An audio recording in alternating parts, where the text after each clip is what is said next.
Kisah Abu Nawas wisata ke hutan bertemu si jujur dan si pembohong, apakah tertipu? Berikut ini adalah kisah menarik dari Abu Nawas ketika diajak teman-temannya berwisata ke hutan. Dia tersesat di pertigaan jalan hingga membuat mereka berhenti.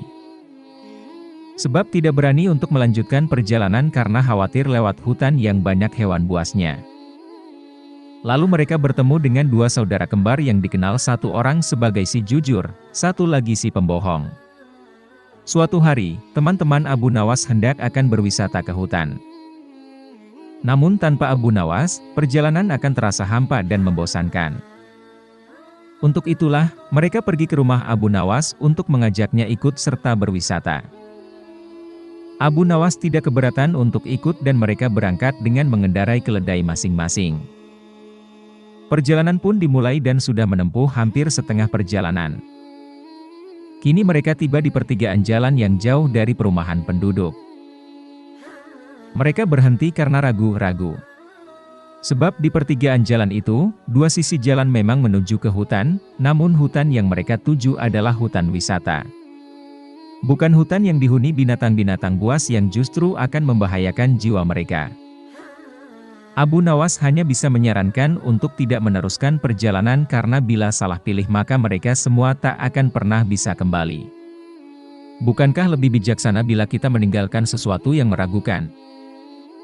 Tetapi salah seorang dari mereka tiba-tiba berkata, "Aku mempunyai dua orang sahabat yang tinggal dekat semak-semak sebelah sana.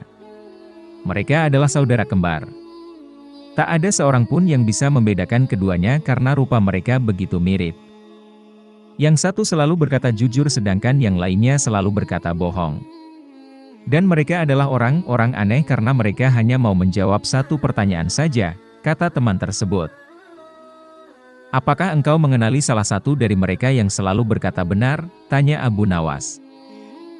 "Tidak," jawab temannya itu. "Baiklah kalau begitu kita beristirahat sejenak," ucap Abu Nawas.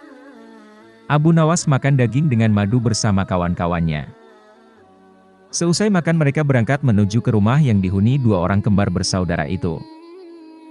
Setelah pintu dibuka, maka keluarlah salah seorang dari dua orang kembar bersaudara itu. "Maaf, aku sangat sibuk hari ini. Engkau hanya boleh mengajukan satu pertanyaan saja." "Tidak boleh lebih," katanya. Kemudian Abu Nawas menghampiri orang itu dan berbisik. Orang itu pun juga menjawab dengan cara berbisik pula kepada Abu Nawas. Abu Nawas mengucapkan terima kasih dan segera mohon diri. "Hutan yang kita tuju melewati jalan sebelah kanan," kata Abu Nawas kepada kawan-kawannya. "Bagaimana kau bisa memutuskan harus menempuh jalan sebelah kanan? Sedangkan kita tidak tahu apakah orang yang kita tanya itu orang yang selalu berkata benar atau yang selalu berkata bohong," tanya salah seorang dari mereka. "Karena orang yang kutanya menunjukkan jalan yang sebelah kiri," jawab Abu Nawas. Karena masih belum mengerti juga, maka Abu Nawas menjelaskan. "Tadi aku bertanya, apa yang akan dikatakan saudaramu bila aku bertanya jalan yang mana yang menuju hutan yang indah?